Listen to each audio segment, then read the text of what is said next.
જય શ્રી કૃષ્ણ. રાધે રાધે.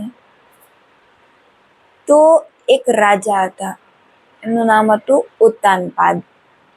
એમની બે રાણી હતી. મોટી રાણીનું નામ હતું સુનીતિ અને નાની રાણીનું નામ હતું સુરુચિ. જે સુનીતિ રાણી હતા એના પુત્રનું નામ હતું ધ્રુવ, અને જે સુરુચિ હતી રાણી, નાની રાણી, એના પુત્રનું નામ હતું ઉત્તમ. તો રાજા નાની રાણીને વધારે માનતા. તો એકવાર રાજા ધ્રુવજી ને ઉત્તમ 5 વર્ષના હતા. તો રાજા એકવાર યુદ્ધમાં ગયા. થોડાક દિવસો પછી આવ્યા એટલે રાજા ડાયરેક્ટ સુરુચિ નાની રાણી પાસે વયા ગયા. ત્યાં રૂમમાં એનો પુત્ર એની બાજુમાં બેઠો હતો અને રાણી પણ બાજુમાં બેઠી હતી. ધ્રુવજીને ખબર પડી કે મારા પિતાશ્રી આવ્યા છે એટલે મારે જવું છે. તો એ ભાગતો એની સુરુચિ માના રૂમમાં ગયો. પણ ત્યાં સૈનિકે રોકી લીધું, એમ કે અમને રાજાએ ના પાડી છે, અંદર કોઈને પણ જવા દેવાની અનુમતિ નથી આપી છે, એટલે તમે ન જઈ શકો. તો કે મને જવા દો, હું એમનો પુત્ર છું. પછી સૈનિકોને દયા આવી ગઈ એટલે એમને જવા દીધું. ધ્રુવજી અંદર જઈને ડાયરેક્ટ એમના પિતાના ખોળામાં બેસી ગયા. એટલે સુરુચિને સારું ન લાગ્યું, એટલે એને પીખડી પકડી અને ઘા આમ નાખી દીધું. કે તું તારા ખોળામાં બેસવું હોય ને તારા પિતાના, તો તું મારા પેટે જન્મ લે. એને બહુ કડવી વાતો કીધી ને પછી ધ્રુવજી રડતા એમની માતા પાસે ગયા. એમની માતાને કહે છે કે માતાશ્રી, મને આમ કીધું સુરુચિમાએ કે તારા પિતાના ખોળામાં બેસવું હોય તો તારે મારા પેટમાંથી જન્મ લેવો પડશે.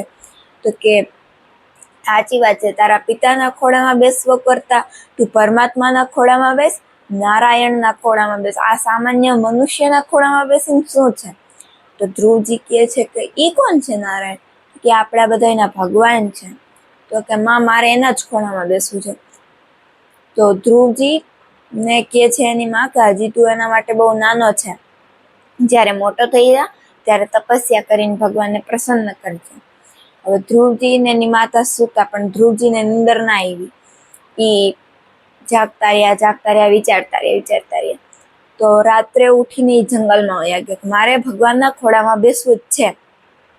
પછી એ જાતા હતા ને તો ભગવાનને ચિંતા થઈ કે આ જંગલમાં એકલો આમ કોક ખાઈ જશે. એટલે ભગવાને નારદજીને મોકલ્યા કે જાઓ નારદ, એ છોકરાને કહો કે ઘરે વયો જાય. નારદજી એમની પાસે ગયા ધ્રુવજી પછી ધ્રુવજીને કહે છે કે એ બાળક, તું વયો જા પાછો અત્યારે જંગલમાં, તું હજી બહુ નાનો છે તપસ્યા કરવા માટે.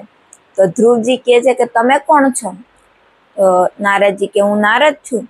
તો ધ્રુવજી કે હા, મેં તમારી તો બહુ વાતો સાંભળી છે મારા માના મુખેથી, તમે જ નારાયણ ભગવાનના ભક્ત છો.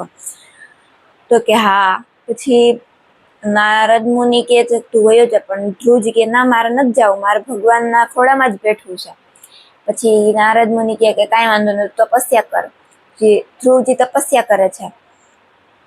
પેલા એ અન્નનું ભોજન મૂકી દે છે, પછી ખાલી ફળ ફ્રૂટ ઉપર જીવે છે, પછી પાણી પીએ છે, પાણી ઉપર તપસ્યા કરીને જીવે છે.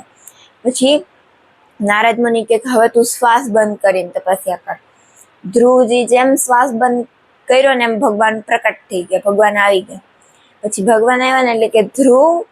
તો ધ્રુવજી કે તમે કોણ છો? તો કે તારે મારા ખોળામાં નહોતું બેસવું, હું નારાયણ છું. પછી ધ્રુવજી હસતા એમના ખોળામાં બેસી ગયા અને કહે છે કે મારા પિતાશ્રીએ મને ખોળામાં ન બેસવા દીધો ને, એટલે મારે તમારામાં ખોળામાં બેસવું છે. કહેવાનો અર્થ એટલે જ છે કે આપણા માટે પરમાત્મા, જગત પિતા એ જ છે બધું. આપણા માતા પિતા, ભાઈ બંધુ સખા. તો એમનો સાથ વધારે સારો બધાય કરતા. જય શ્રી કૃષ્ણ. રાધે રાધે.